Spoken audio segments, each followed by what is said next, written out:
Okay. So let me cover some introduction. Wait, do I do that first?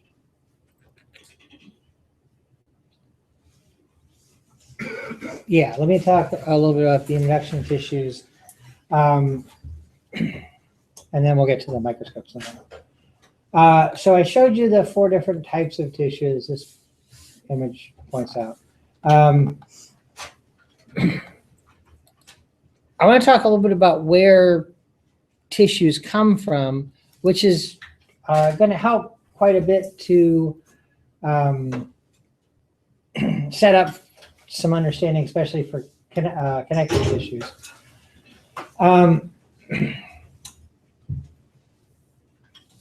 Ultimately, everything comes from the same place. You began as a single cell, fertilized egg cell. And that cell divided into 2, and then those 2 each divided, giving rise to 4. And then from 4 we have 8, and then 8 into 16, 16 into 32, 32 into 64, et cetera, et cetera. As the cells are dividing, they all have the exact same DNA in them. The process of cell division responsible for all that is just making identical copies of the previous cell at the DNA level. But cells start to differentiate into specializations and become parts of tissues. At a very early stage in development, the early embryo is divided into just 3 different types of tissue, which in this figure is the germ layers that are listed on one side: the ectoderm, the mesoderm, and the endoderm. From those, different types of tissue develop. Now, the pictures are not complete, but they do, the text associated with each one kind of gets at it. The ectoderm, the outside layer of the very early embryo, is what's obviously going to become the skin, which is what the first and last pictures of those 3 are about. It's not all of the skin, but it's representation of the skin. The center picture shows a neuron, nervous tissue. And a lot of the nervous system develops out of this same layer. And then there's a middle layer, which is called the mesoderm. And that gives rise to a lot of the internal structures of the body. And in the picture, they have all 3 types of muscle tissue: cardiac, skeletal, and smooth muscle, as well as they show red blood cells representing obviously blood, and then some specialized cells in the kidney. Now, obviously, the muscle tissues are muscle tissue. Blood is a type of connective tissue, and then the middle picture there that says tubule cells of the kidney, that's a type of epithelial tissue. Oh, I should have, I guess, said this. At the top, we're talking about the skin and the nervous system. Obviously, the nervous system is nervous tissue, and of the skin here, we're talking about the epithelial covering of your skin, okay? As well as some glands and that sort of thing. And then the endoderm, this tissue inside the early embryo, gives rise to a lot of the lining tissues. Now, hopefully some things sound a little bit strange on what I just said. There's the outer tissue, the ectoderm, and then I said the middle tissue, the stuff that's in the middle, and then the endoderm is the inner tissue. Okay? That only works as a description for 3 layers of tissue if you understand that the embryo is hollow. And there's a cavity in the middle of the embryo, which is going to end up being the cavities within the body. And so the endoderm is what's lining that cavity. And really what that cavity ends up being primarily is digestive tract. It also gives rise to respiratory and that sort of thing. But so the mesoderm is what's in between the digestive tract center of your body and the outer covering. So it's sort of what's making up the thickness of your body, if you will. A lot of the epithelial tissues are derived from the endoderm because they're lining the inner spaces of the body. And a lot of the connective tissues come from the mesoderm because they're in the middle of the body. They're kind of holding a lot of things together. So, like I said, we're going to talk about muscle and nervous tissue later on. Muscle tissue comes from the mesoderm also. Nervous tissue comes from the ectoderm. But while there's certainly exceptions to these two things I'm about to repeat, epithelial tissues mostly come from the endoderm, and connective tissues mostly come from the mesoderm.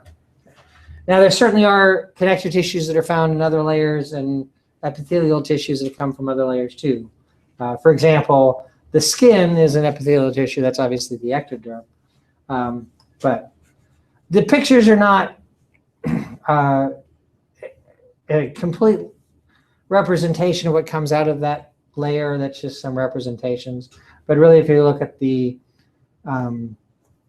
text in here, it's a little bit more complete. And there are connective tissues that come from different layers.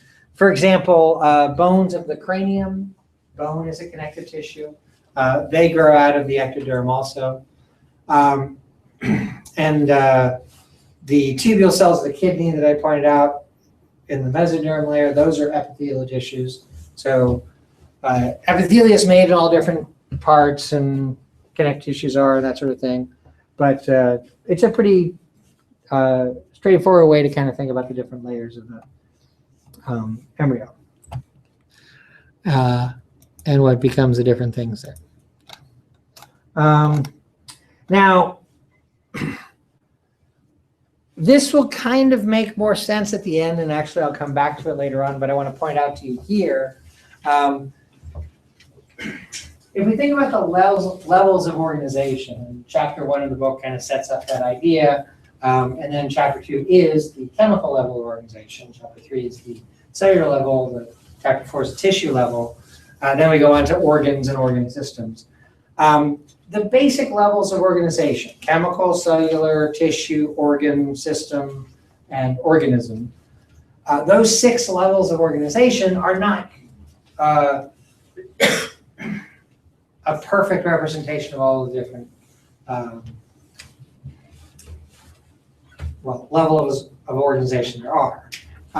In between those 6, there are some transitional sort of levels. So between the chemical level and the cellular level, we have macromolecules and organelles. Macromolecules are obviously chemicals, but they're really big molecules, hence the name macromolecule. Organelles are made up of macromolecules. They aren't independent units like a cell, so they don't quite make it to the cellular level organization, but they're more than just the macromolecules that make them up.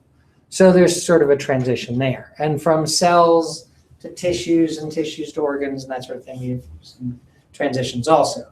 And this is the transition between tissues and organs. When we have a couple of tissues, not just a couple of tissues, but we have a limited number of tissues that work together, but they aren't of themselves an organ, then they're kind of a transition between the two. So this picture is pointing out the different types of membranes, which is what we call a collection of tissues. I want to come back to this after I talk about the tissues, because it makes more sense when you understand them, because there are connective tissue membranes and epithelial membranes. So I want to explain epithelia and connective tissues before we get back to this, but it happens to be at the beginning of this chapter.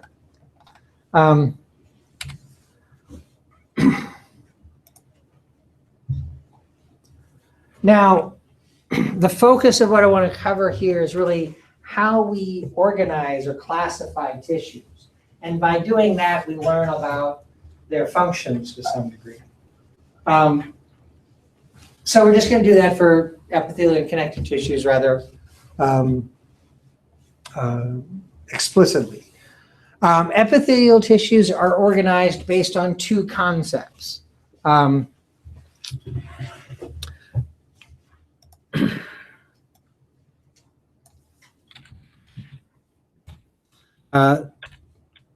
They are, two concepts, either on layers or on cell shape. And actually, let me put some space in here. We can have a single layer of cells, which is what we call a simple epithelium. And we can have multiple layers of cells, which is what we call a stratified epithelium. That's all there is to layers. Either there's a single layer or there's multiple layers. Multiple layers can be 2, can be 200. Doesn't exactly matter how many, just as if it's more than one, it's a stratified epithelium. And then when we talk about cell shape, there's 3 shapes that we consider for cells. The first type is called squamous, which means flat or scaly. The word squamous and the word scale actually kind of come from the same place. The next type is called cuboidal, which means a cube shape. We usually look at things in 2 dimensions. So we're cutting through some organ and we're looking at the tissues that make it up. So a cube in 2 dimensions is going to have what kind of shape? Yeah, it's going to be kind of square. Now, they're not perfect squares, so we'll call it square-ish. Okay. And then the third type is columnar, which means column-shaped. And columns are going to be tall and thin cells.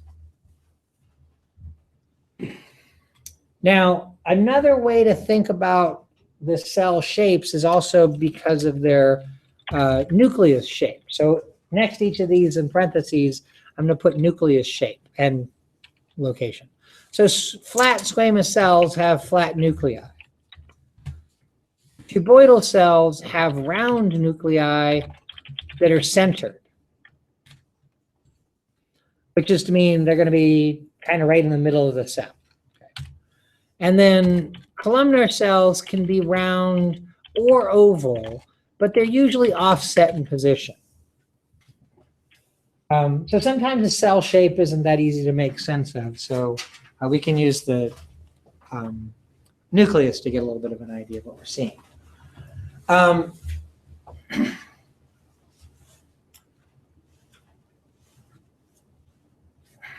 Where was I going with this? Oh, when we're looking at things through the microscope, there's a limited amount of stuff that we can actually see. The picture of a cell, like you see in a textbook, you're going to see the nucleus and the nuclear membrane and the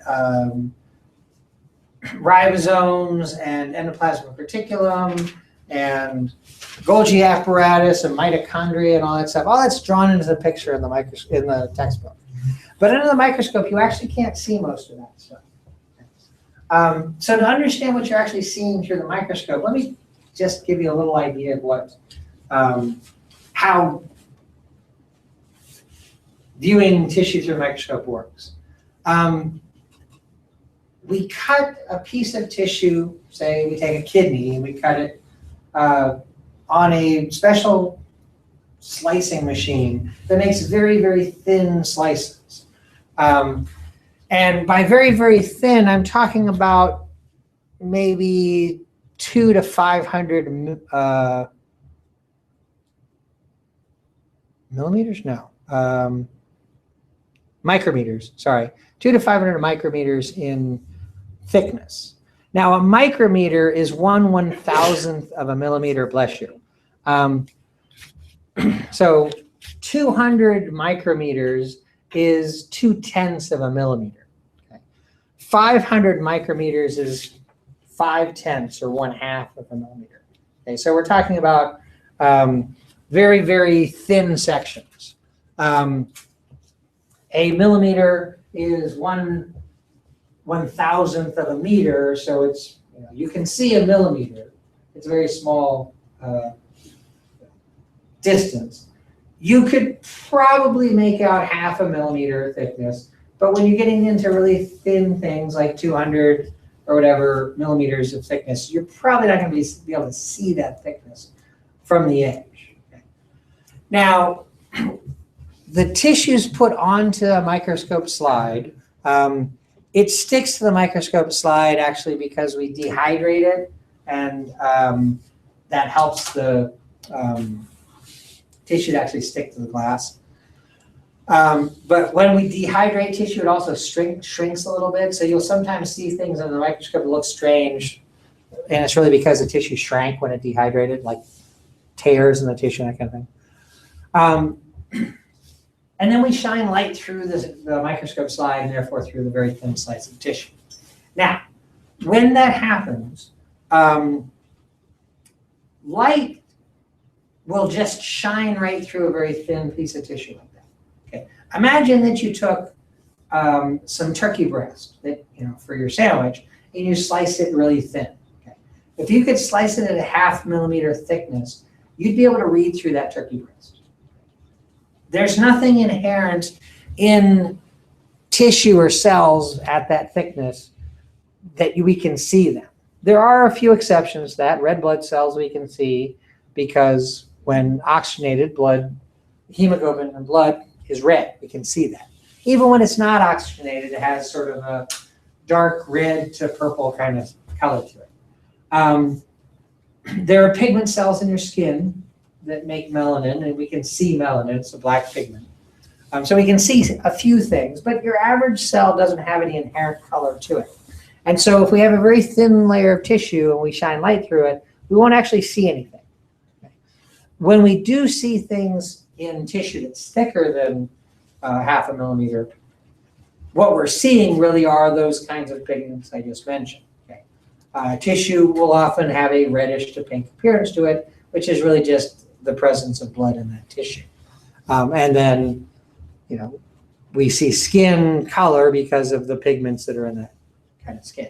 But when we're preparing stuff in the microscope, very thin, light shining through it, we're not going to see anything. So what we have to do is we have to stain the tissue. We have to introduce color to the tissue.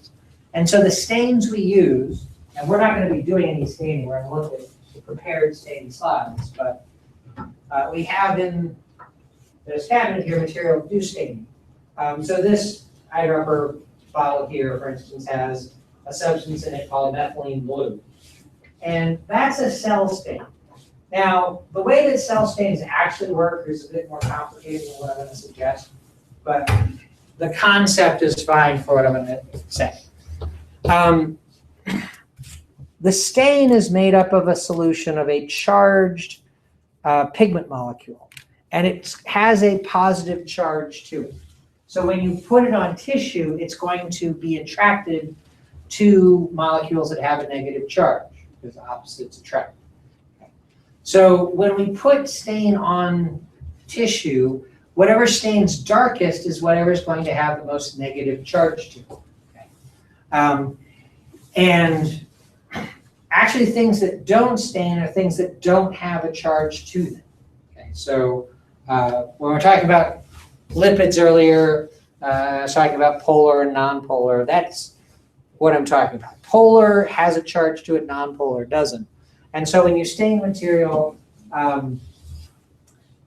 lipids usually don't pick up stain because they're nonpolar. They don't interact with this pigment molecules because they don't have any charge to them. But the things we see the best are things that are going to have the strongest negative charge to them. Now, what's the most negatively charged macromolecule in any cell in your body?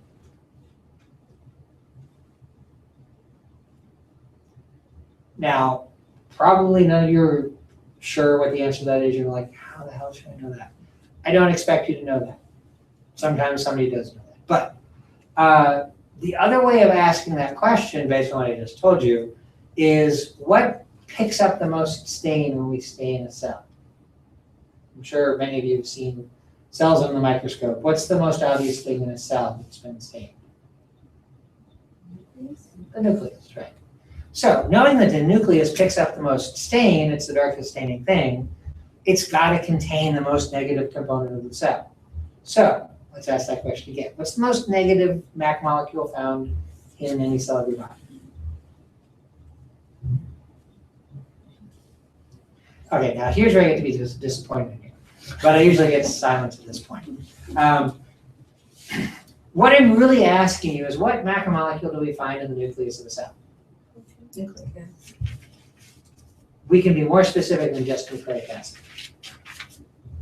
Which nucleic acid do we find in the nucleus of a cell? DNA, right. DNA is the most negatively charged molecule in any cell of your body. The reason for that is because, did I talk about this at all? Okay.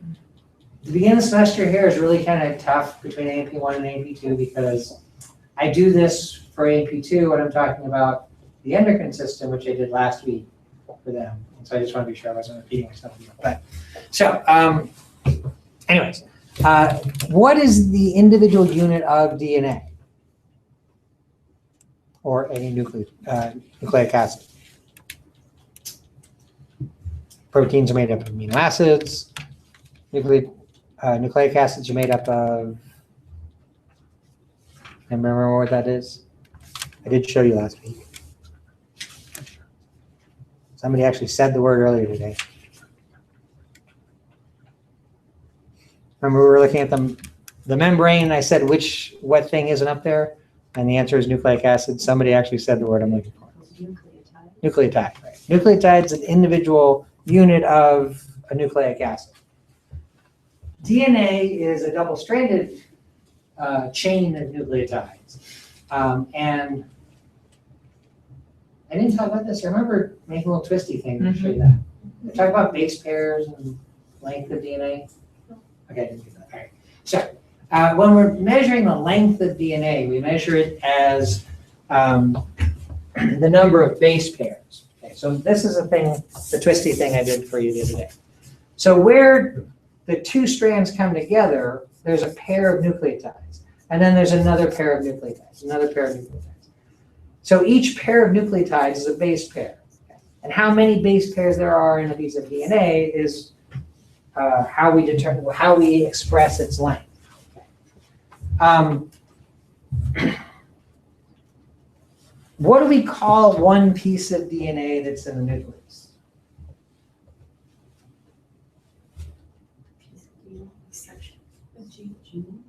So that's one region of DNA, but a piece of DNA, and a discrete molecule. What has genes on it? Chromosomes, right. How many chromosomes are there in a human cell? I think I heard it. The mumbling really doesn't help. 46. They're separated into pairs, so there's 23 pairs. There's 2 that are called number 1, 2 that are called number 2, et cetera, et cetera. The numbering is the length. Number 1 is the longest piece of DNA, the biggest chromosome. It's 291 million base pairs long. Would you say is the longest? Chromosome number 1, of which you have 2. You got one from mom, one from dad. So there's 2 of those. It's 291 million base pairs long, or something like that. Each nucleotide has a phosphate group in it, which has a negative charge. Okay. Each base pair has 2 nucleotides, so 2 negative charges. 291 million base pairs is going to have what charge? What value charge will that have?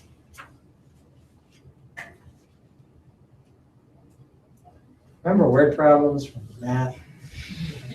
Say it again. A nucleotide has a phosphate group which has a -1 charge to it. A base pair is 2 nucleotides. A chromosome that's 291 million base pairs long would have what charge value? Negative. Yes, it would be negative, but what value? How negative is it?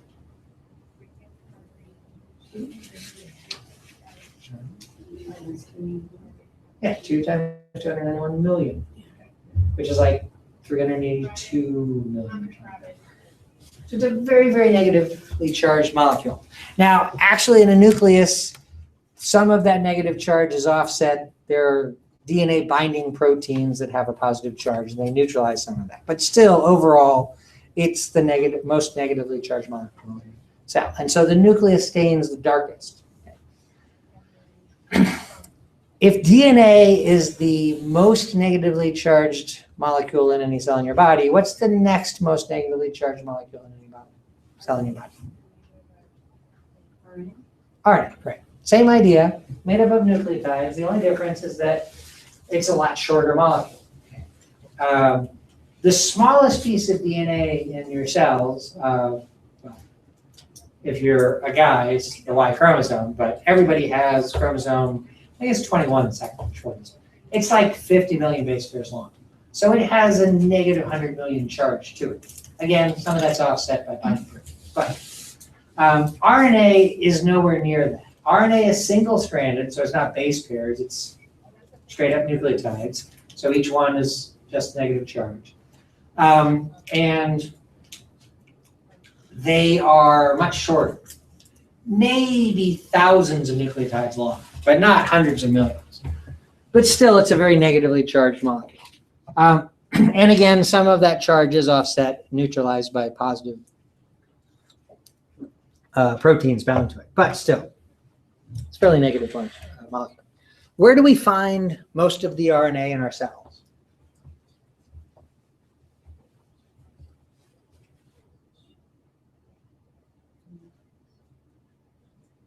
We find the DNA in the nucleus. We make RNA from DNA, but it leaves the nucleus as soon as it's made. Where does it go? No.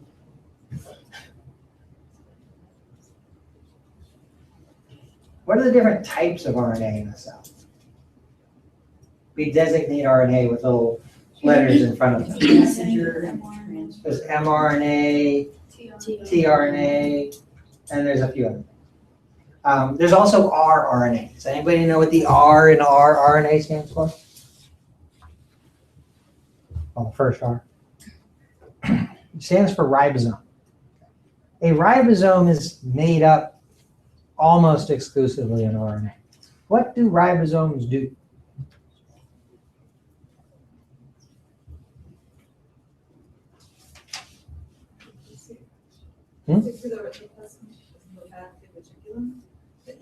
That's what they do. That's where they are. They're stuck to the endoplasmic reticulum. Not all of them, most of them. Or, well, either they are or they aren't. Okay? Some of them are stuck there and some of them are just floating around there. But yeah, that's where they are. But what do they do? What's the function of a ribosome? Do they make protein? Yeah, they take the messenger RNA and translate that into the amino acid sequence of the protein. That takes place either on the surface of the rough endoplasmic reticulum, or there are free ribosomes floating around the cytoplasm to do that. Okay. So whichever of those two places, attached to or floating free, it's in the cytoplasm, outside the nucleus. So when we stain a cell, we can see the nucleus very well. That stains nice and darkly. And then we can see the cytoplasm depending on how many ribosomes there are in the cell. We do not actually see the cell membrane because it's a lipid. Lipids don't stain. But sometimes we can see things associated with the cell membrane that do pick up stain. But it's not very likely. You do not see mitochondria, or you don't actually see the endoplasmic reticulum or Golgi apparatus or anything like that. All you can see is the nucleus and the cytoplasm, maybe. Now, in epithelial tissues, you can see cytoplasm. They usually have a lot of ribosomes in their cytoplasm. They stain pretty well. So we can see the nucleus and we can see the shape of the cell. Ideally, we can see the shape of the cell. Sometimes two cells next to each other will blend into each other because we can't really see the cell membrane between them. But because of the staining, we can make out the cell shape.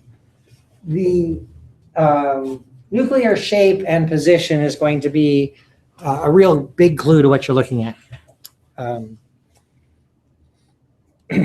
for the cell shape. Okay. So this is how we classify epithelial tissues. Now, if we put these two characteristics together, how many types of tissue can we describe?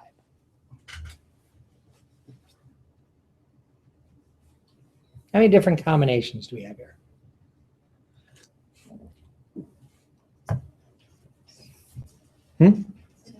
Six, right. We have 3 cell shapes and 2 layers, so we can have 3 types of simple and 3 types of stratified. Or another way to think of that is we can have 2 squamous epithelia, 2 cuboidal epithelia, 2 columnar epithelia. There are, in fact, 9 types of epithelial tissue. The 6th that we can make by putting these 2 things together, and then we have 3 others that are exceptions to these. So the 3 others are basically exceptions to layers. We have a simple epithelium that does not really fit into the cell shape categorization. So it's a 4th type of simple epithelium. And then we have a stratified epithelium that doesn't fit into the cell shape thing either. So there's a 4th type of that. That gives us 8. And then the ninth type is not layered. It's its own kind of thing, but it is still an epithelial tissue. So that gives us 9 types. And it's simply, here. I usually type all or write all of this out. It takes a long time.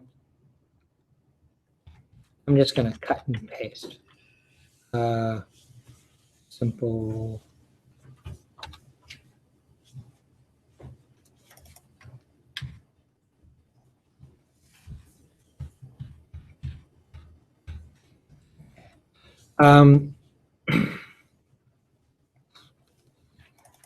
So we can have simple squamous or stratified squamous, simple cuboidal or stratified cuboidal, simple columnar, stratified columnar. Actually, I should do this one.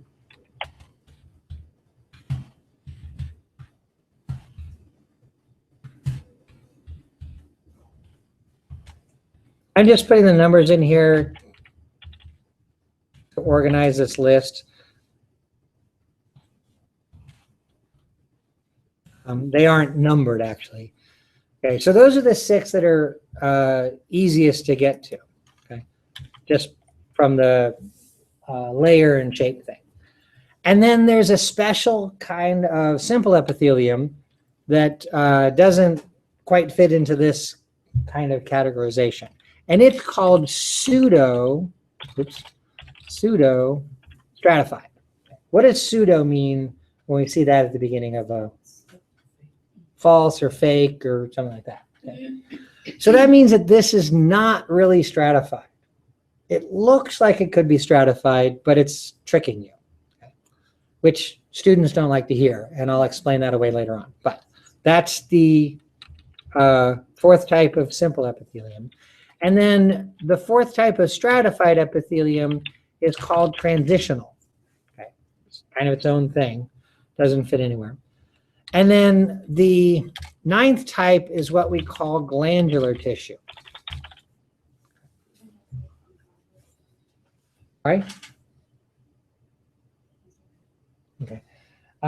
So those are the different types of epithelial tissues.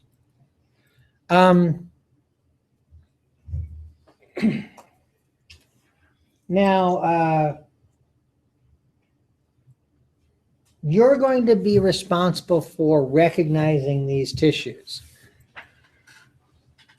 But understand that you're not responsible for discovering these tissues. Okay? Part of what makes your job easier is that we already know what type of tissue is in various places in the body.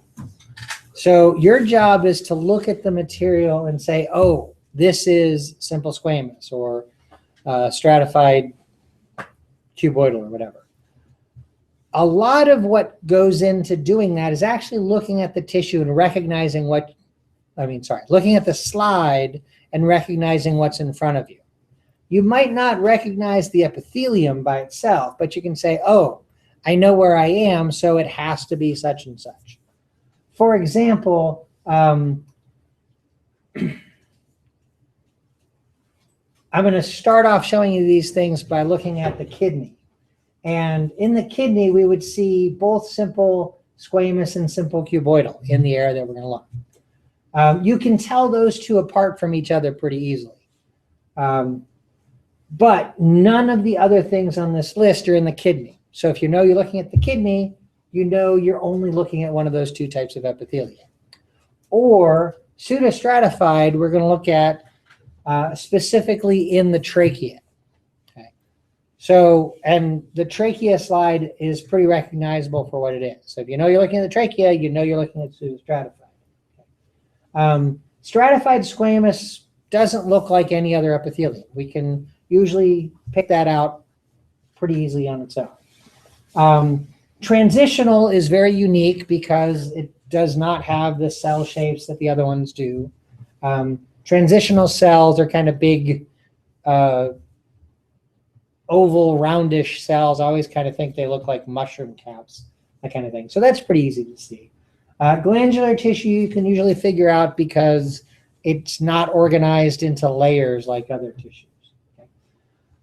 So your job isn't to look at a slide and find the epithelium and figure out which type of epithelium it is. If you can do that, that's fine. But really, you can do a lot of this by paying attention to what you're looking at and recognizing where you are and what must be there. And as I'm showing you some of these, I want to kind of stress that idea. Okay.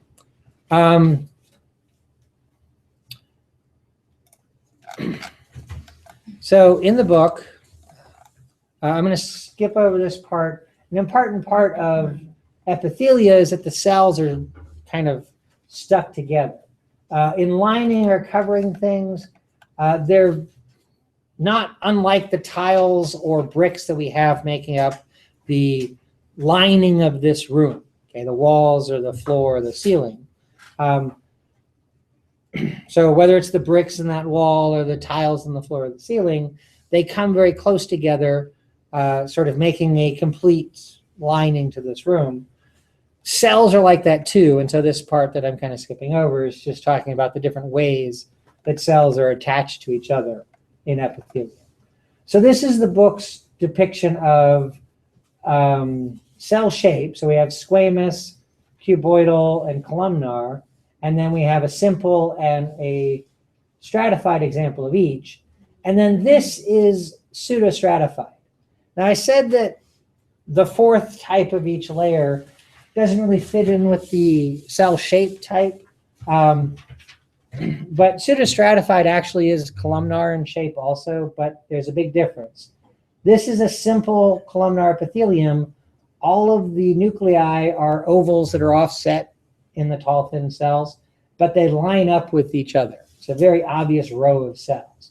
In pseudostratified, they're the same shaped nuclei. They are, for the most part, offset in some of them are low and some of them are high in the cells, but they're not all lined up. So it looks like layers of nuclei, and hence people think it's pseudostratified. People think it's pseudostratified, which is why it's pseudos. I said that wrong again. It looks like multiple layers, and so it seems like it's stratified, but it's not, and that's why it's called pseudostratified. The cells are all the full length of the epithelium. They're not stacked on top of each other like this actually stratified epithelium. But we just call that a pseudostratified epithelium. It is more appropriately called a pseudostratified columnar epithelium, but there's no other type of pseudostratified epithelium. So pseudostratified implies columnar cells, and so we usually just call it pseudostratified. That's why it's there. Now, this is just the layer and shape thing here. The book goes on to show all 8 types of epithelia. Doesn't have glandular in this figure. Simple squamous, simple cuboidal, simple columnar, pseudostratified, stratified squamous, stratified cuboidal, stratified columnar, and transitional. So those are those 8 types. It gets to glandular tissue down here, but doesn't quite fit into the same scheme up here. So this figure kind of goes with the list that I gave you here for the most part. Now, for the sake of this class and what we're learning, we're going to leave stratified columnar off of the list. Okay. The reason I'm doing that is because we do not have a slide of that type of tissue. Okay. It's a very rare type of tissue, and we do have a slide that would show it, but not enough for everybody to see it. Okay. So I'm just leaving it off the list. And actually leaving that off the list helps with the pseudostratified trick. Okay. If you're going to confuse pseudostratified with anything, you're going to confuse it with stratified columnar. Okay. And so if you ever are looking at a tissue and you're trying to figure out what it is, and it might be pseudostratified, you can actually feel safe saying it's pseudostratified, because if it isn't pseudostratified, it'd have to be the one thing that I'm saying we're not doing. Okay. So while there are 9 types of epithelia, for the sake of what we're covering in this class, I'm leaving the stratified columnar off because we don't have a good slide for that. Now, some sources will also leave stratified cuboidal off because it's also a fairly rare epithelium, but we have a good slide representation of that, so we're going to keep looking at that. So this is what we're working with for this section here. Let's see. Oh, let me open this picture up a little bit so I can show you some detail here. So here we have a simple layer of cells, the 4 types of single layers, and we have the stratified ones, multiple layers. All of these epithelia are going to be oriented in a very specific way.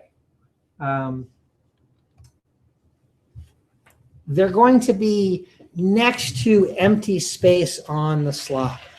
So either they're covering the outside of something, so there's empty space beyond the organ or the skin, whatever it's covering, or they're lining the inside of something. So there's empty space inside of whatever they're lining.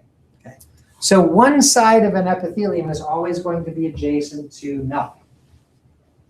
Now, in the body, there's something there, usually some sort of fluid. But when we've prepared slides for prepared tissue for microscope slides and sliced it very thin, any fluid that used to be in the tissue is no longer there. So whether it's blood in the circulatory system or mucus in the respiratory system or something like that, all that stuff will be gone by the time that we prepared it for the microscope. So epithelial will always look like there's nothing on one side. That's what we consider the top of the cell. Okay. Now, cells are going to be oriented in whatever random direction they might be. So top doesn't really help us too much. So we have special terminology to describe the shape of cells, so the orientation of cells. The top of the cell is the apical surface of the cell. Apical comes from the word apex, which means like the top of the point of a mountain or something like that. But when we're talking about the cell, it can be anywhere. All of these images are oriented with apical up. Okay, so this is the apical surface of this epithelium. This is the apical surface of this epithelium. This one, this one, this one, etc. The opposite side, the down side of the cell, is called the basal side, or the base. And base and apex, they go together oftentimes. It's the top and the bottom of the mountain or something like that. So that pair of words goes together. It just depends on how the cell is actually oriented. Okay. In these pictures, The basal surface of the epithelium always has a line drawn along the side of it. That's what's called the basement membrane, or the basal lamina, some sources will call it. What it is it's molecules like collagen, that sort of thing, that are anchoring the tissue in place. The collagen might come from those cells, or that might come from connective tissue that it's attached to. But there's always going to be a little edge to the tissue where it's attached. You might not always see that in the tissue, but sometimes you actually can, and that's the basement membrane. That's at the basal level of the cells. Now, for the simple epithelia, the side that's next to nothing is obvious, and the side that has the basement membrane where it's attached is obvious. And there's just two sides of those cells. But when we're looking at, a stratified epithelium, apical and basal can apply to just the cells, or it can apply to the entire epithelium. So the apical surface of the epithelium is at the top of each of those pictures, and the basal surface of the epithelium is at the bottom where we see the basement membrane. So where those lines are. But we could look at just one of these cells, and the top of the cell is the apical surface of the cell, and the bottom of the cell is the basal surface of the cell. Or here in the middle of this stratified squamous, okay, this cell right in the middle, it's got an apical surface and a basal surface because it's still oriented within that epithelium. And that's something that you have to deal with when you have multiple layers of cells.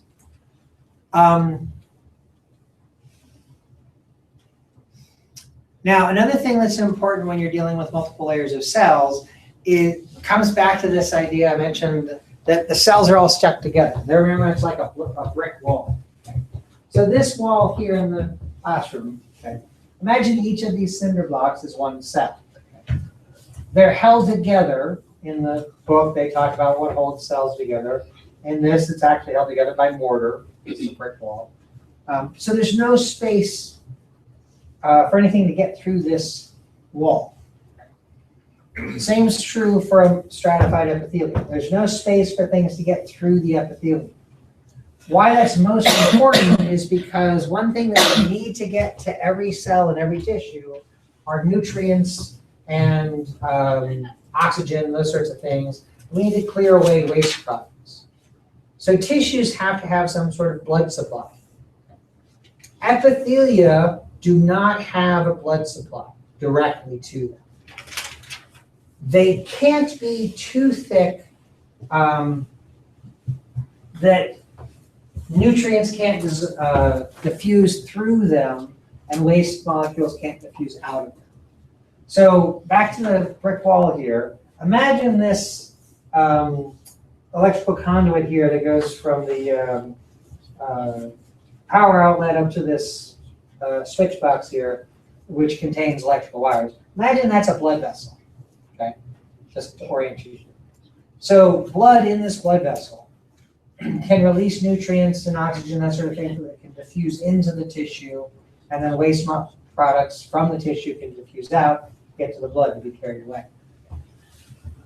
If we look at one of these pictures in the book, for what I'm describing with that wall up there, the blood vessel would have to be sitting here underneath the basal layer, basal surface. Okay.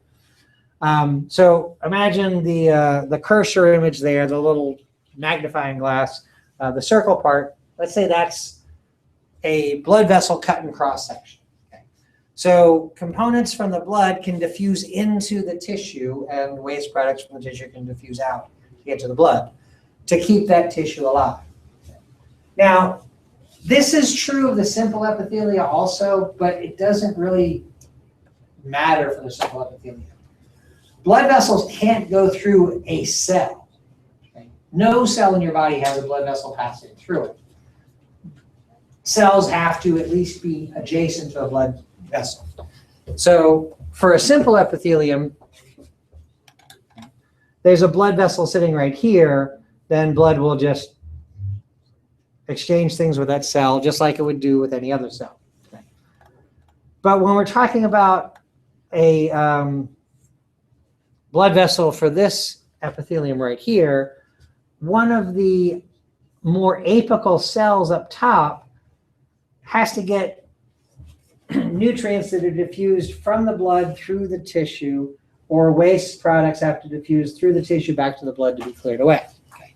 There's a limit on how thick a stratified epithelium can be. Next week, I'm going to talk a little bit about the skin, and the skin is actually an exception to this rule, but on purpose. But it does show us exactly how thick a stratified epithelium can be and still have access to blood.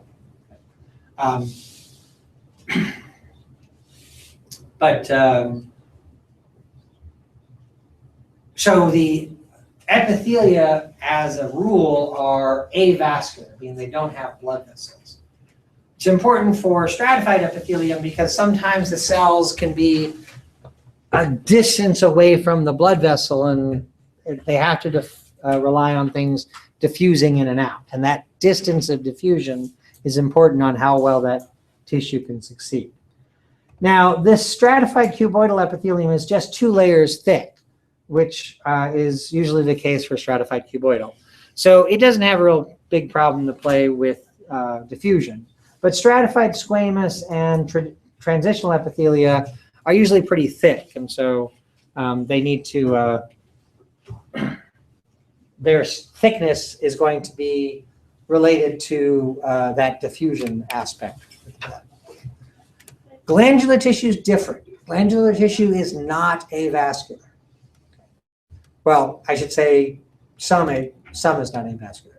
There's actually 2 types of glandular tissue.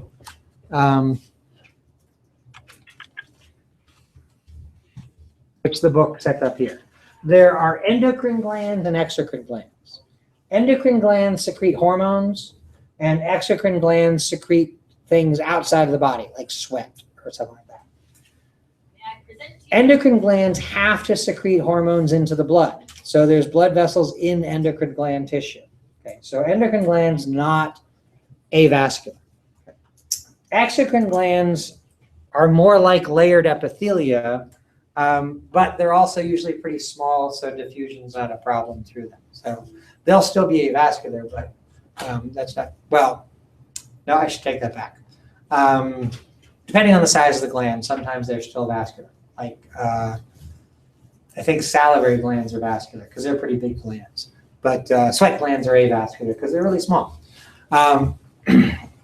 So there's a little variation here, but you will see blood vessels in some glandular tissue because it's really different from all the other types of epithelia. But all of the layered epithelia that we're talking about in this figure here, they're all avascular. Simple epithelia doesn't matter because any cell has to be at least 1 cell thickness removed from the blood supply.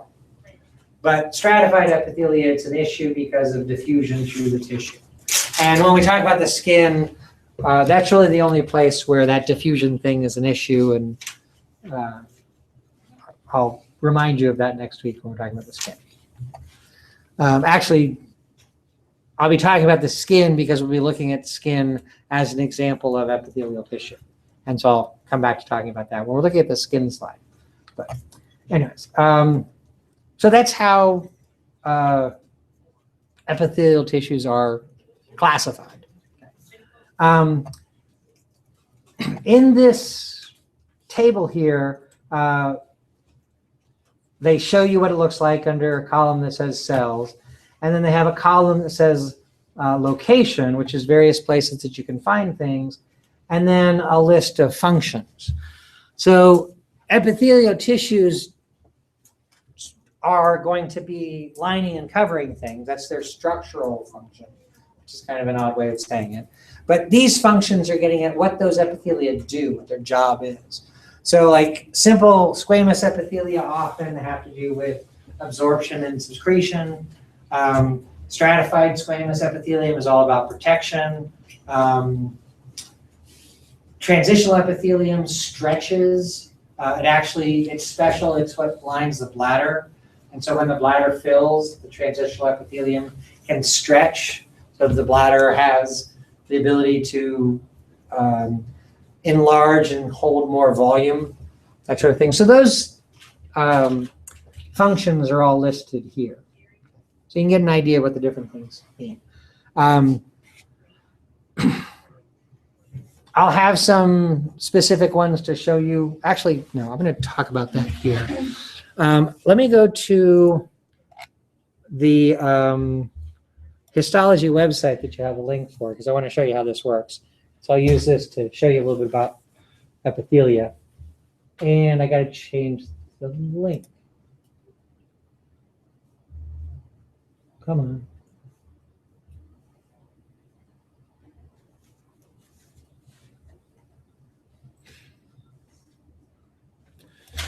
Okay, that's not good.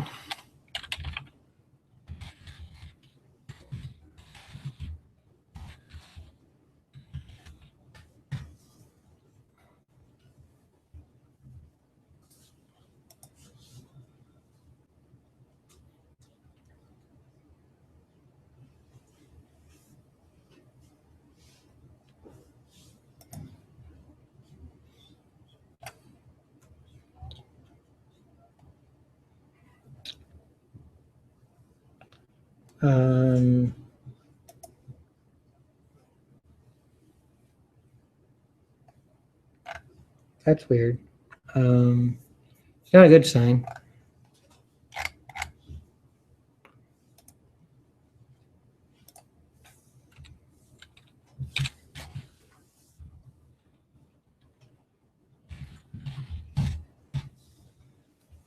There we go. This is where I'm trying to get. Okay, so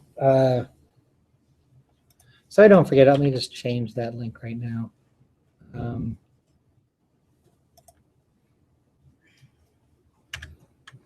Okay, so they've updated this website a little bit. Looks a little bit different.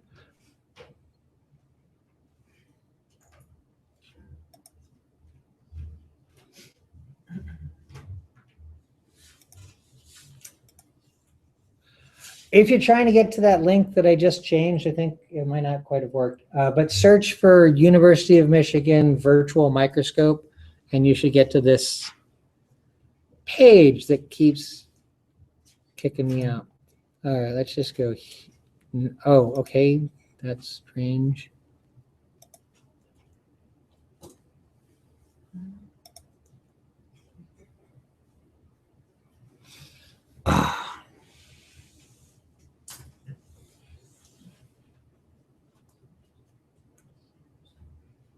Oh, that's terribly, terribly unfortunate. All right, I'll try to figure that out and fix that link, but we'll just move on.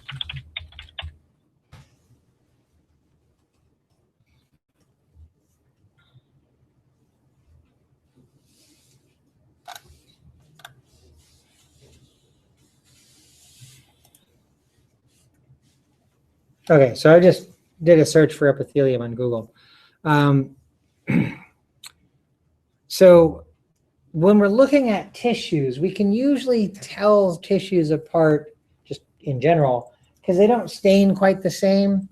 So as you're looking at this, hopefully you can see that there's a difference. So sort of the line I'm suggesting with the cursor here, on one side going up is one thing, and on the other side going down is something else.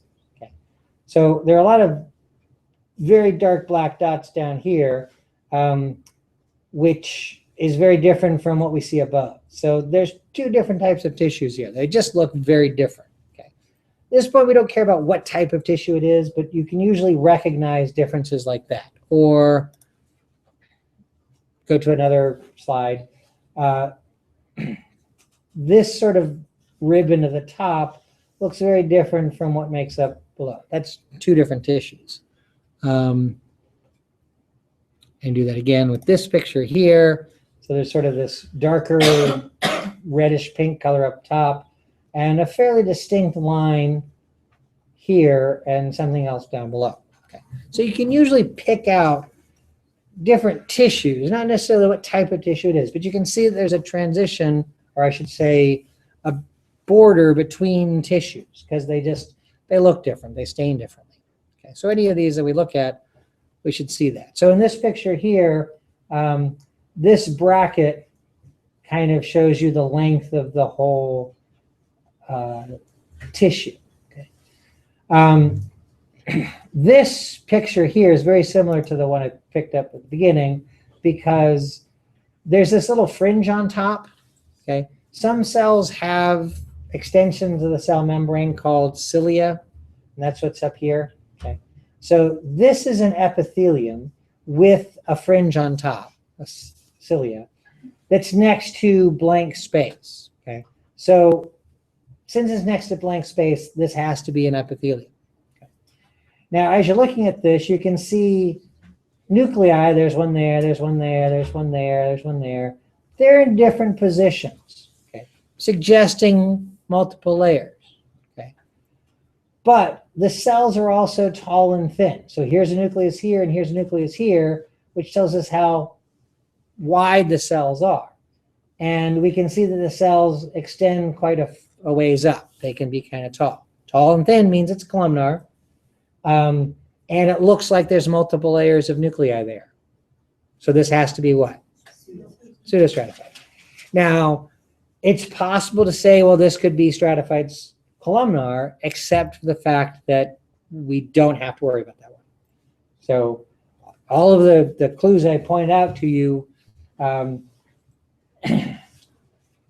suggest one of those two types of epithelia, but one of them we're just leaving out, so it has to be pseudostratified. Okay. This is the lining of the trachea, and the trachea has cilia on it. Now, earlier when I was talking about cystic fibrosis, I said that we have mucus in our lungs that gets pushed up. That's what the cilia do. So there's mucus on the apical surface's epithelium here. And the cilia, they move. They're powered, and they work kind of like an escalator and push all of the mucus up out of our lungs so that it ends up going down our digestive tract and we get rid of it. And it will have caught, hopefully, all of the airborne pathogens and debris and whatnot that we might have inhaled. But that's what the cilia are for. Do these cells work the same way as the ones in your ears work? Just curious. No. Okay. Well, obviously, like they transmit different signals. I wasn't sure if like the chemical reactions with them were similar because they both have cilia. If you're saying that because of cilia, Yeah. the cells in your ear don't actually have cilia. They're called cilia, but it's an incorrect term for it. They're a different kind of thing. Okay, it's different. Yeah, and if you really want to find out about that, you got to wait for AMP2. Yeah. That's a topic of AMP2. But yeah, these are very different types of cells.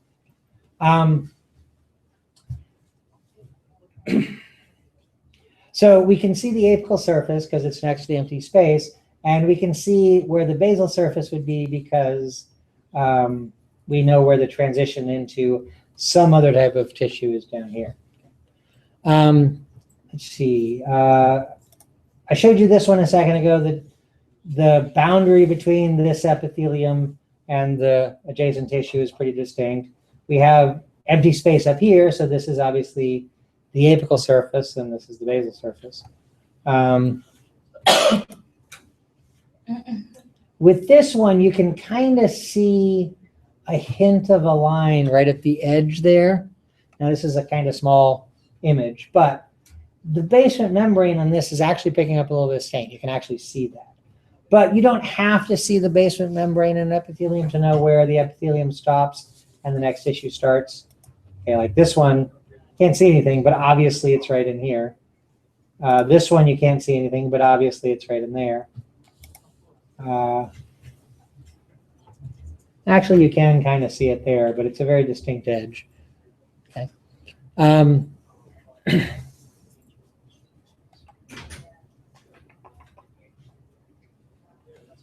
Now, this one here that I've been showing you, this is actually a stratified squamous epithelium. Okay.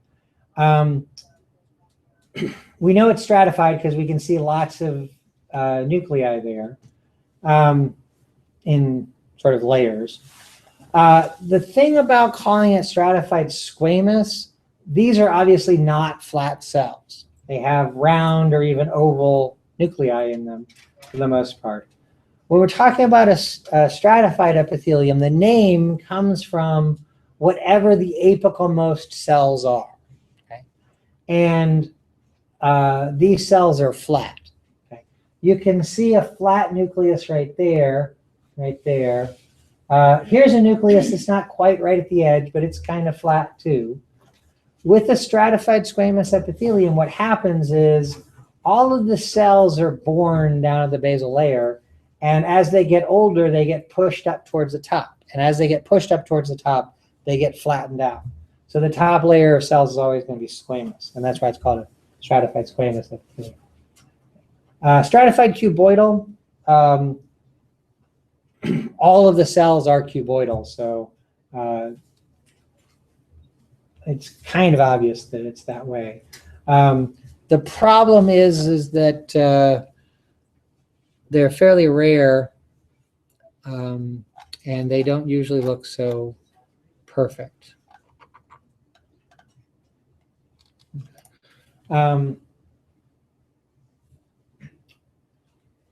This right here might be a stratified cuboidal epithelium. There's a hole in the middle. Okay, that's the empty space. And this epithelium is lining that empty space. Actually, there's two tubes here. They're side by side. And there's a couple of layers of nuclei there in the wall of this tube and a couple of layers in the wall of this tube. So that's a stratified epithelium probably. Not beautiful cuboidal cells, but it really can't be anything else. And that's, again, one of the things where your job isn't to discover this epithelium. Somebody else already discovered it.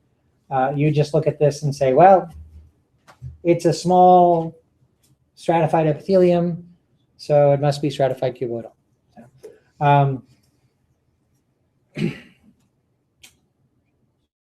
The other pictures that I've shown you so far, the empty space adjacent to the apical surface is like one edge of the whole picture. But this is kind of nice because this shows us an epithelium that's cut in cross-section. That's the wall of a tube. And the empty space is just the center. And so there's some sort of fluid that would be found within the center of this. The surface that's adjacent to that empty space is the apical surface. And then the surface that's opposite the empty space, which is attached to other tissue, is the basal surface of the epithelium. Not a perfect example of it, but we can kind of pick out some of that stuff. Over here we have a blood vessel that's been cut in cross-section. Now this little thing that looks kind of like a kidney bean here, that's a red blood cell in some sort of weird shape. But the cells that we see here are thin. Now, it looks like they're kind of all grouped up here at the edge, but that's probably something that came from cutting and dehydrating the tissue. But we can see this kind of purple wall. That's the wall of the blood vessel, and it's fairly thin, and the nuclei are pretty flat. Okay. One clue that this is a blood vessel is because it has a little red cell floating in the middle of it. That has to be a red blood cell, therefore this has to be a blood vessel. And knowing that, we can look at and see that that's a flat cell, that's a flat cell, so it's simple. Okay. Also, it's only one cell thick. Okay, so it's a simple squamous epithelium. Now, all blood vessels have simple squamous epithelia. So if you find a blood vessel, if you say, okay, that's a blood vessel, you're done. You know that's a simple squamous epithelium. Because that's the law. They have to be simple squamous epithelium. This thing here, it's got an empty space in the middle. It's some sort of tube, but it can't be a blood vessel because it's obviously not a simple squamous epithelium. The wall is much too thick. This is some sort of gland. I don't know what type of gland, but some sort of gland in here. But we can pick that out.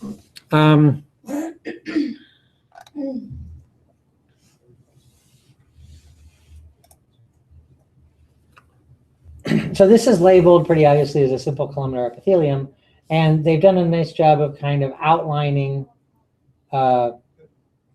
part of the cell. So this line is just showing you the edge between two cells. And then we see the apical surface and the basal surface. When we look over here at the next, here's more of the same thing. And the epithelium is this pink part here, and then the lighter colored stuff next to it is a different tissue. Stains differently, it's not the same stuff. So we can see where the edge of the epithelium is. And it's not a perfect row, but especially over here it's as perfect as it's going to get. It's a single layer of nuclei there. Okay? So this is not pseudostratified, okay? Which leaves us with simple columnar epithelium. In this epithelium, there are some specialized cells like we see here. The shape of this, that's kind of a little unstained void in the middle of the epithelium, looks like a wine glass. Okay, can you imagine that? There's like a stem coming off of it down here. Everybody with me on that? Everybody drink wine? Okay. It's called a goblet cell, wine goblet. Okay. What this actually is it's a cell that makes mucus. And mucus is mostly a water-based solution. Okay?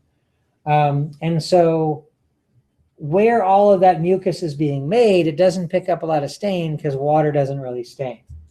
Now here there's a little inset showing the cell, and they've outlined the cell. You can see its nucleus here, and then the fairly clear mucus-containing part there, which is, we can't quite see the goblet shape as well as we could over here, but that's the cell there.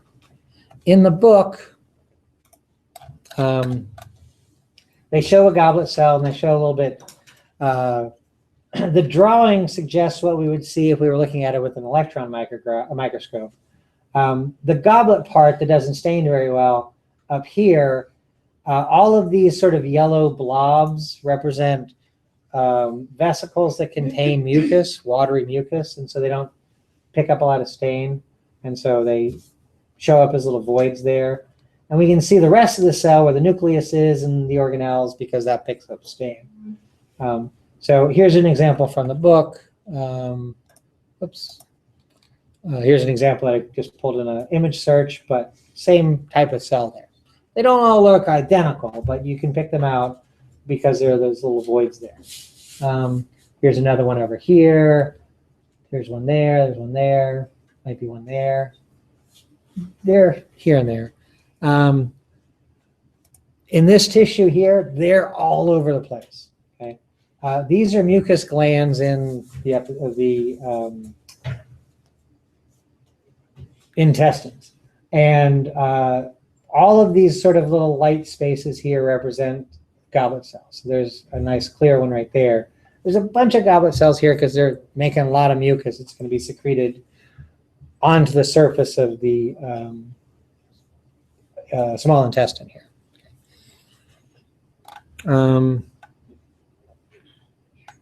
Oh, here's a couple of good pictures. So this picture here is an example of simple columnar epithelium. Okay, so we can see the empty space in the middle of the tube. So this is the apical surface, and you can kind of see a line drawn around this one layer of cells. Then we can kind of see the same thing around this layer of cells and around this layer of cells.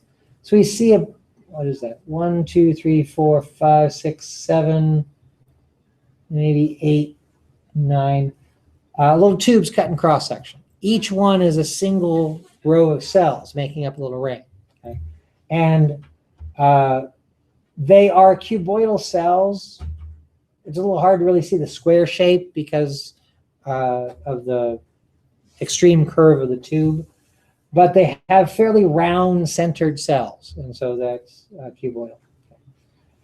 There's a few other examples here. This is, oh, I see what that is. Never mind. When we look at epithelia, we're looking at cross sections of the epithelia. So these are tubes. Think of a straw that's been cut in half. So we're looking at the wall of it. And so we're going to see apical and basal, apical next to the empty space, basal where it's attached to other tissue. The one I was about to show you there next to it, once I saw the title, I realized I didn't want to show it to you because it's not a cross-section image. It's a surface image, an apical surface image of the whole epithelium. And I don't want to show it to you because it's not how we usually look at them. It's interesting that it's on the internet and you can see that kind of thing, but especially with the microscope slides that we're looking at, we're going to see them like this. Now looking at an epithelium like this, and I sort of showed you something like this earlier, where we can see the whole tube. The center that's empty of the tube is referred to as the lumen.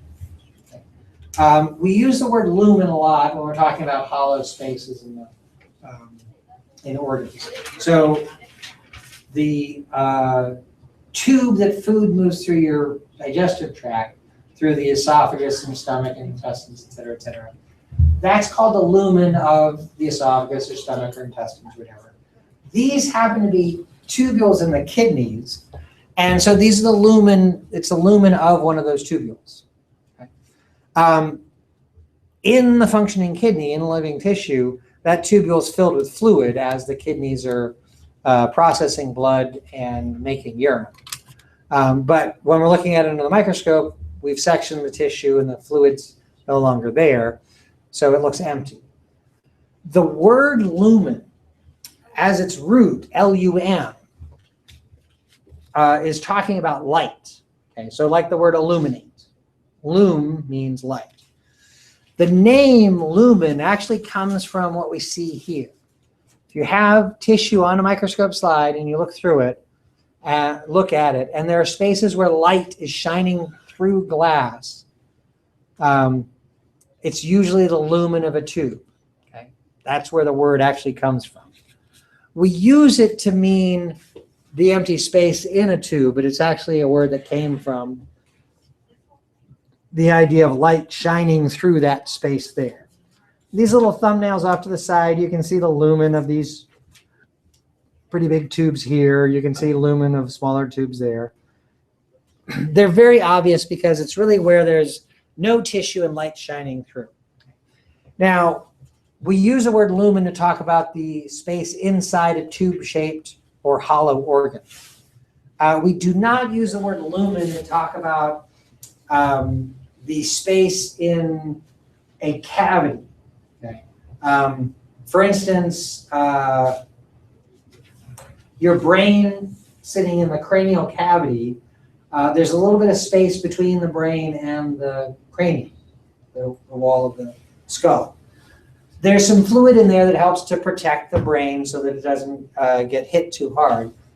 We don't call that a lumen, okay?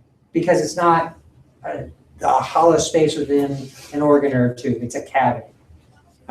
So when you hear lumen, it's referring to what we see when we see light shining through a microscope slide, but we actually use it to talk about the spaces in the body that are represented here.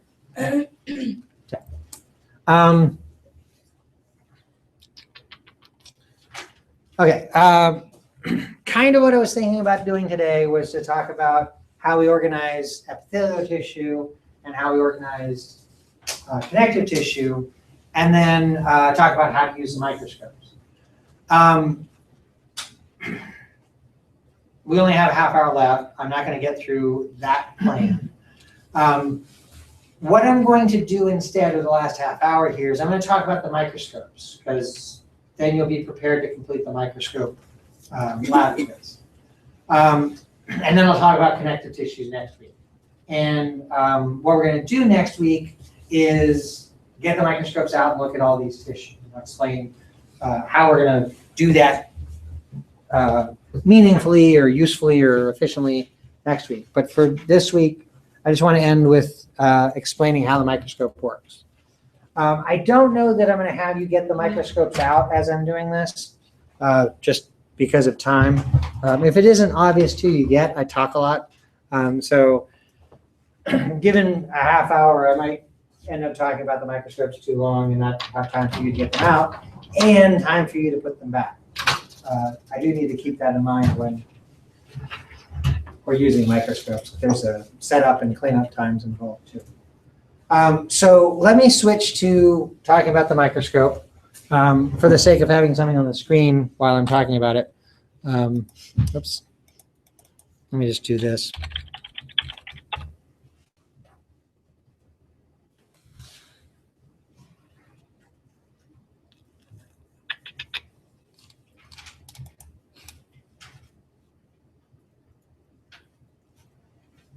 Okay, so this is a different microscope than what we're using, but it's a nice labeled thing so you can see what I'm talking about. But before I get to talking about the microscope itself, I want to say a few things about using microscopes in this department. Now, I want to ask a question because I'm always curious how observant students are. And I'm always reinforced with students aren't very observant. Who can tell me when this building was built? See, nobody ever knows the answer to that. What? The 1960s. No, it's not. What's the most straightforward way to know when a building was built? Yeah, they usually have something on the building, like a cornerstone or something like that. There is, in fact, a big piece of stone in the wall of this building with the date when it was built. And I'm sure all of you have walked past it. Well, maybe not, but I'm sure many of you have walked past it. I asked this question of every class. Nobody has ever been able to tell me the answer to that question. Now, you probably guessed 1960 something because of the appearance of the building, what it looks like in here. That's another way to get at it, but you don't have a very good sense of style as far as how old buildings are. This building was actually built in 1987. 1967 would be a lot dirtier. We wouldn't have this kind of countertop. Probably not wooden cabinets like this. Started though or something? Sorry? I thought maybe that was, I was thinking more so when the school was open. Well, okay, That's going to get you into a big trap here. Because yes, the school opened in 1960. That's what I was thinking. More Seven or something. building. But this site that we're on is the Armory. Okay, the Armory opened in 1750 or something like that. So some of these buildings are really old, have nothing to do with how old the school is. Right. So that's not a safe bet, but that's just a little quirk of where we are. But compared to the Armory buildings that are here, this is a fairly modern building. It's built in the last 100 years. And this and the building next to us are two of the most recently built buildings, but yeah, 1987. And if you're just familiar with architecture, this is just obviously a post-1970s building. So it was in the 60s. Well, I won't get into that. This is part of me talking too much. Anyways, so the reason I asked that question is because this building was built in 1987. We, as a department, and this predates my being a professor here, moved into this building from another building. And when that was happening, we were able to make requests of what we wanted in the building. We had, lab rooms and lecture rooms and all that set up. And we got a certain amount of money to outfit the department. And one of the things we did is we bought microscopes. Okay. These microscopes were bought in 1987. Right. Some of you were probably not alive when these microscopes were built. Okay. But we're still using these microscopes because we treat them very well so that they'll last a long time. Back in 2007, we were promised money to upgrade all the microscopes in our department. And we started to do that because we have some clever people in our department, and I would not have made this jump myself. We started with the microbiology labs because they need the best microscopes. Since we're getting new microscopes, they got them first. And then for some reason, which I really still don't entirely understand, we put microscopes in one of the A&P labs. So another A&P lab has new microscopes, but This one next door, and all of the general biology labs have these 1987 microscopes. We don't know when we're ever gonna have money to finish putting new microscopes in. But we were promised to have money to do it back in 2007, and we didn't complete the job. What happened in 2007? Was it recession? Yeah, that's when the recession started. So we were promised all this money because people were donating money to the college, and some of those pledges dried up because people suddenly didn't have money to give to the college, and so we never got the money. So, since we don't know when we're going to have money to buy new microscopes, we need to treat them as best we can to make them last, and that's what we've done. Now, the first thing about treating these microscopes well is carrying them. One hand underneath the base of the microscope to support its weight, the other hand on the arm so that you have control over it. You really should put your hand underneath the plastic to hold the arm. Because the plastic's slippery and you might lose control of it. So you're going to carry it like this, and you're going to put it down in front of you like that. Okay, this is the side that you want to work with, basically the side that's in this picture. Of course, you want to take the cover off of it to make use of it. Hopefully the way that you see it when you get it out is that it has been put back correctly. This one has not exactly been put back correctly, but I'm going to show you how to do that when I'm done with all this. What is correct about this is the cord was folded up and placed on the stage there. So what you want to do is take the cord off and plug it in. And then there's a switch in the front that turns on the scope. You should see the light source come on in the base. If you don't see the light source come on, it might be because the light's been turned down. So there's a dial on the side that adjusts the light intensity. You should still be able to see a little bit of light coming out there, but for whatever reason, if it looks like it's dark there, it's possible that the light's gone out. But first thing you want to do is make sure that you have this set properly here.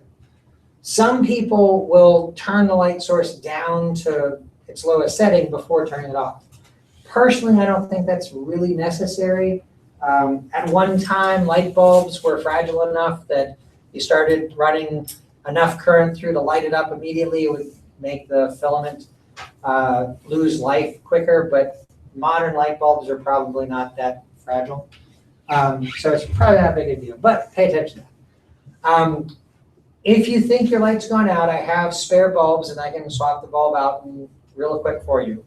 But if you ask me to do that, the first thing I'm going to do is I'm going to check if you got the setting over here correct. If I come over and it's on 1 and I turn it up and the light comes on, everybody gets to laugh at you. Okay. So please check that the intensity is set properly. And when you first use it, it should be at about 6 or 7. Okay. You want to have a little bit of scale left over so you can make the light brighter if you need it.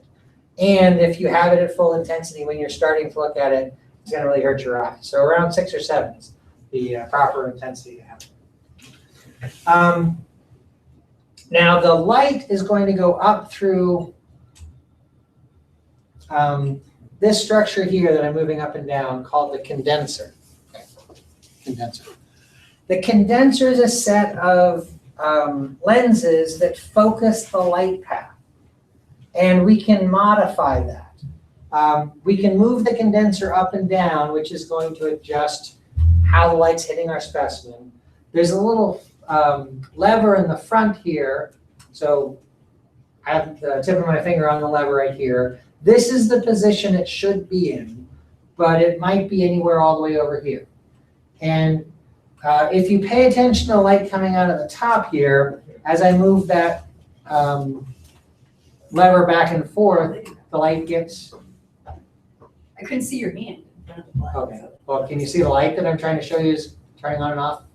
Yes. Okay. So if the light is fully on, then the lever's in the right position. If you can't really see any light coming through, it's in the wrong place, just slide it back over. There are situations where you're trying to You might need to see something that's not stained very well, and you can adjust that lever to get the light to work better. But generally speaking, for everything we want to do, the lever should be all the way over to this side. And the condenser should really be in its highest position. So you don't really need to deal with the condenser too much for what you do. If you're in microbiology, you're going to learn a lot more about using microscopes because you need that to be able to see bacteria. But for what we're looking at, the microscopes are going to be fine the way they are. The light's going to go through the specimen, which is on the stage. The stage is this platform that things are sitting on, and it has, oh, this is interesting. Okay, for the picture that I pulled up here, they just call it the mechanical stage. What I was about to say is the stage is the platform here, and it has attached to it a mechanical structure to move the specimen around, slide around. Looking at this picture, and this is not the same brand of microscope we use, the stage is the mechanical stage. So you can kind of see this thing sticking off the side here. That's what moves the whole stage around. For this one, it's a little bit different. There's a little caliper that holds your stage, hold your slide on the stage there, and that moves back and forth on the platform of the stage.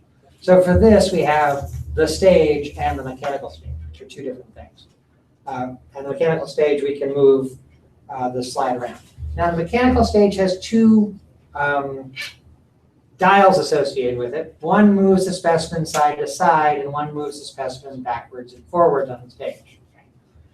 The lenses that you're looking through are going to invert and reverse the light on you. So when you're moving the stage side to side, when you move it left, it'll look like it's moving right through the oculars. If you're moving it forward, it'll look like you're moving it back through the oculars. It's a weird little thing about looking through lenses, and you just have to get a feel for it. And I still sometimes move things the wrong direction. So it happens, and our brains are not really wired to deal with microscope lenses. So you'll make mistakes, and just understand that things are supposed to go the opposite direction. Light will then go, after it passes through a specimen, it'll go into a lens right here that's right above the specimen. This lens is in the working position. This is the one that we're actually looking through. There are 3 other lenses on the nose piece, but right now they're out of position, not being used. Whatever is in this rearmost position is the one that's the working lens. Light goes up into the headpiece where there's a prism that bends the light so it goes through the oculars, and this is a binocular microscope, meaning that you can look through it with both your eyes.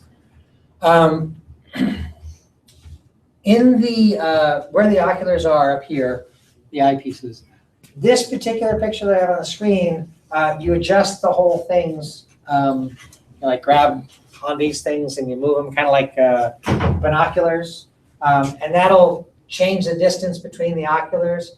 For this one, they slide back and forth on the headpiece so that you can get them to match the distance between your eyes. You want the 2 oculars to line up with your pupils. If you happen to know the distance between your pupils, what's called the interpupillary distance, you can put that in right here. Okay. Now, I know my interpupillary distance, and actually not because I use microscopes a lot. Actually, I don't like binocular microscopes. I know my interpupillary distance because I have glasses. Okay.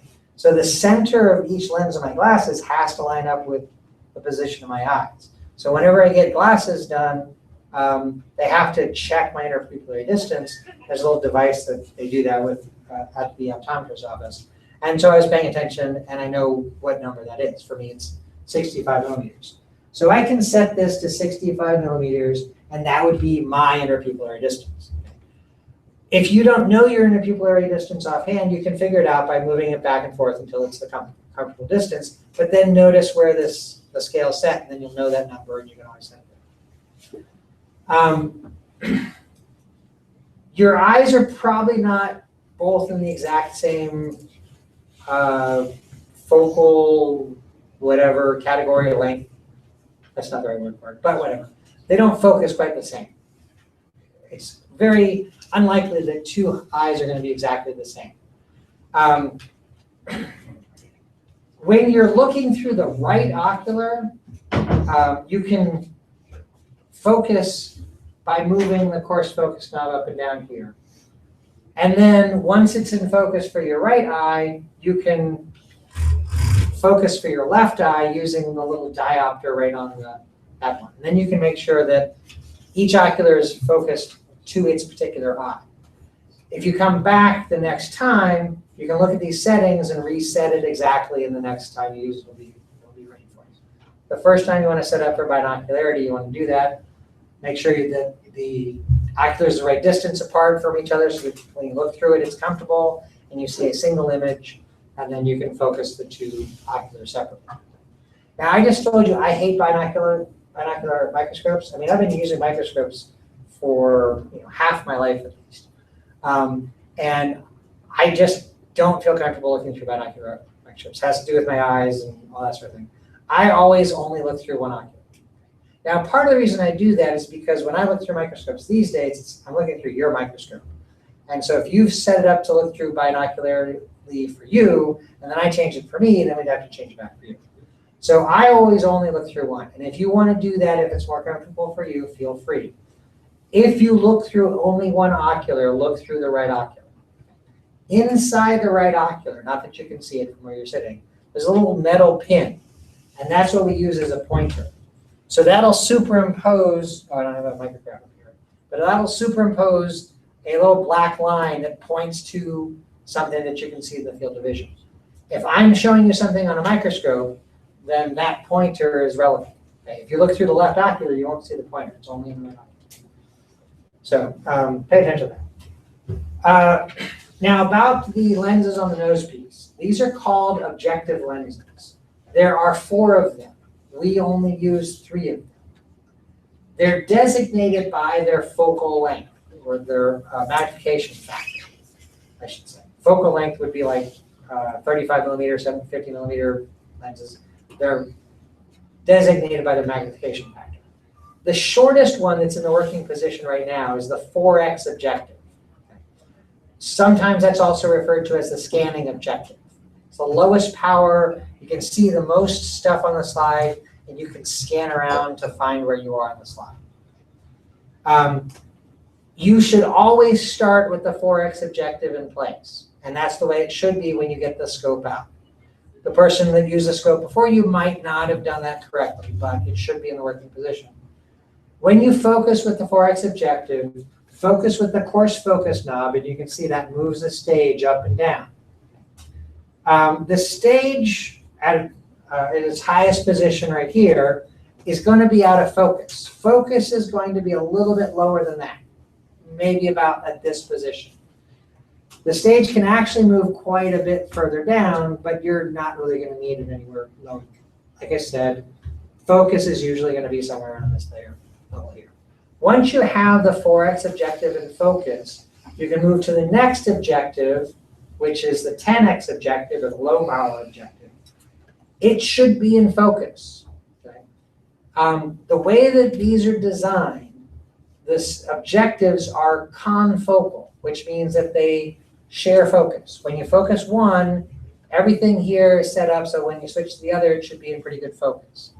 Now, these are kind of old microscopes, so they might not be perfect. So we have a fine focus knob here to get the other objectives in focus if they're not perfect with imperfect confocal at the end. Then you move to the 40x objective, and the same thing, you can tweak the focus with the fine focus knob, and you'll get in there. We don't use the 100x objective in here. If you would like to try it, you can, but it's what's called an oil immersion lens, which means what you do is you put a little drop of oil on the slide, and it helps to get better light quality and focus. I do not want you using oil because it's messy. You can try using it without oil. It doesn't work that well, but sometimes people can kind of see something. You're welcome. But for what we look at in an A&P, we don't need that much magnification power. So we'll only be looking at things with 4x, 10x, and 40x objectives. When you get to micro, you'll be using the 10x because you need that to, I mean the 100x because you need that to see bacteria. But we're not looking at anything like that. let's see. A lot of students, when you're switching between objectives, moving the nose piece like this, you get kind of scared that you're going to hit something as you're moving around. If you have a slide on a stage and it's in focus, the working distance, the distance between the top of the lens and the top of the slide and the bottom of the lens gets smaller and smaller as you get higher and higher magnification. The working distance for the 40x lens is probably about 1 millimeter, maybe even a fraction of 1 millimeter. And so when you're swinging through there, you're like, oh my God, I'm gonna hit the slide. You will not hit the slide. It's impossible. If it's in focus with a 4x objective, you'll be able to cycle through all of them and not run into it. Which means, and this is the biggest problem that people have, when they're going from, say, 10x, which has a working distance of several millimeters, to 40x, they're gonna go, I don't wanna run into it, so they're gonna lower the stage and move over. As soon as you lower the stage, you're out of focus. You're screwed. Okay. You need to go back to 4x, get it into focus, and go back to the lens and tweak it with the fine focus knobs. Now, a word about the focus knobs. Only use the big coarse focus knob with the 4x objectives. Because the stage moves up and down, the working distance here is enough. You don't have to worry about causing any damage. But when you move to the 10x or the 40x objective, or if you're gonna try using the 100x, only use the fine focus knob. It does not visibly move the stage up and down, and you're not gonna run into the slide with little tweaks of that. Now, the fine focus knob, if you keep cranking it, will in fact move the stage all the way down or all the way up. So you should not be using the fine focus knob a lot, because you might get it all the way up to the top by cranking it too much there. With the fine focus knob, the idea is just move it a little bit in one direction. If that doesn't help focus, move it a little bit back in the other direction. If that doesn't help focus, move a little bit more in the first direction. If that doesn't help, move a little bit more back in the second direction. And just sort of go back and forth until you find that place where it is. And you really shouldn't need to do that more than a couple or few times to get it. But it does take a little bit of practice using. Now, I've been using microscopes for a long time. It's pretty intuitive for me how to get things in focus when I need to, and which way to go pretty well. Or like the first microsecond of turning the focus in one direction, I'll realize it's wrong and I'll immediately change the other. That's really just something you have to get used to. Now, I also want to talk about putting things away. So if you could not start putting your things away and listen to me talking about putting the microscope away, I'd appreciate it. Because this is the most important part of making sure these microscopes last as long as they possibly can. Now, to remember what you need to do to put the microscope away, everything's written up here on the door. So just follow these steps and you'll put things away correctly. The first thing it says is to clean optics with lens paper. We keep the lens paper in this cabinet right here. If I have forgotten to get it out before using microscopes on a given day, please just grab one.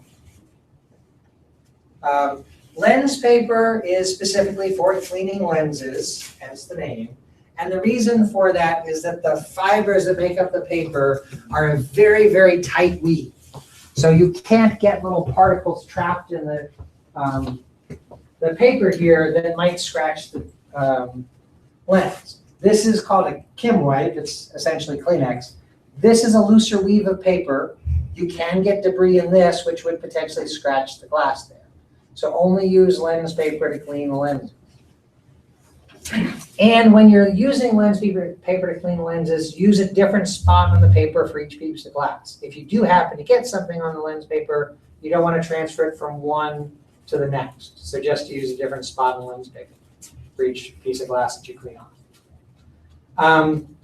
Do the 4 objectives, even though you didn't use the 100x objective, clean it off. Be aware that there might be some oil on that. And you'll see that very easily. If there's oil on the 100x objective, there will be a little spot on the lens paper. So don't smear the oil around on other things. And then clean off the oculars, the top of the condenser lenses, and the top of the light source. Okay, clean all that stuff off. And then the second thing it says there is to turn off the light. Okay. says that's second because having the light on can help you see dust that you might need to clean off of something. So then you can turn that off. Like I said, I don't make students turn the intensity down because I don't think it's really necessary with modern bulbs anymore. The next thing it says is fold the cord up. No, it's the, turn the objective. Put the 4x objective in the working position, which it already was.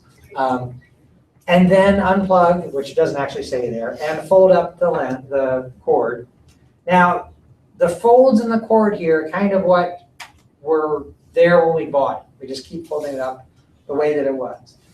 Some of them, they don't fold up quite the same way because people have wrapped them up incorrectly or whatever, but try to fold them up neatly. And then put it on the stage below the arm, like that, and raise the stage to its highest position with the coarse focus knob, which will help to kind of hold the cord in place there. Did I skip anything? Okay. And then cover with the dust cover and carry it back and put it where it goes. Now, obviously, we're not going to get the microscopes out today, but let me just mention this. They are numbered. There are 20 microscopes in this cabinet here. There's 4 more in this first cabinet here, giving us a total of 24 microscopes. And how many chairs are in one row in this room? 6. And how many rows are there? 4. What's 6 times 4? 24. Yes. So there's 1 microscope for every seat in this room. Now, where you're sitting, you have a number assigned to your station, to your position.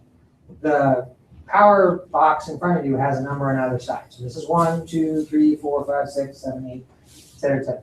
You get the microscope that corresponds with the number where you're sitting. So if you're in the back row, you're 21 through 24, the scope's down here. We also have microscopes in the back, which I'll show you next time, and they're numbered also, so you get the microscope slides that correspond with your number. I'll remind you of that next time because we'll be getting the microscopes out next time. But that should give you the background you need to complete the microscope lab quiz. I did talk about all the epithelial stuff I wanted to. The epithelial lab quiz is not about looking at the epithelial tissue, it's just about the material I gave you. So I gave you everything you need for the 2 lab quizzes that are in this week's folder, or in this unit's folder. So you can complete those. The microscope practical, of course, you will not be completing until after we do the microscope. Thank you for sticking around for the last little bit of that, and have a nice week.